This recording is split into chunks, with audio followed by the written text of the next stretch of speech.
Well, maybe you saw the headline over the weekend or caught the resulting media storm today. The Washington Post published a story about the FBI and ICE using facial recognition technology to search state licensing databases, many of them for immigration checks. Now, the article mentioned Washington a few times, prompting a lot of questions. Here's the truth that you need to know about our state.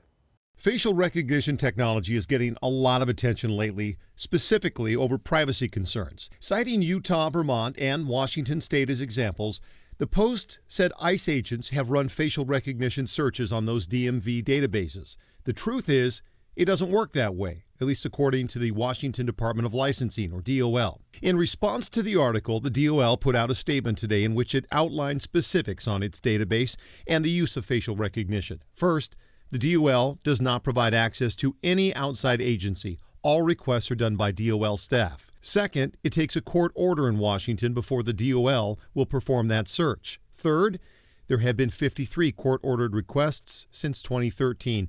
Just 4 of those were from Department of Homeland Security or ICE. And there have been none since February of 2017 when Governor Inslee issued an executive order reaffirming Washington's commitment to tolerance, diversity, and inclusiveness, basically blocking future searches related to immigration by running them through his office. Besides facial recognition requests, there are also general information requests.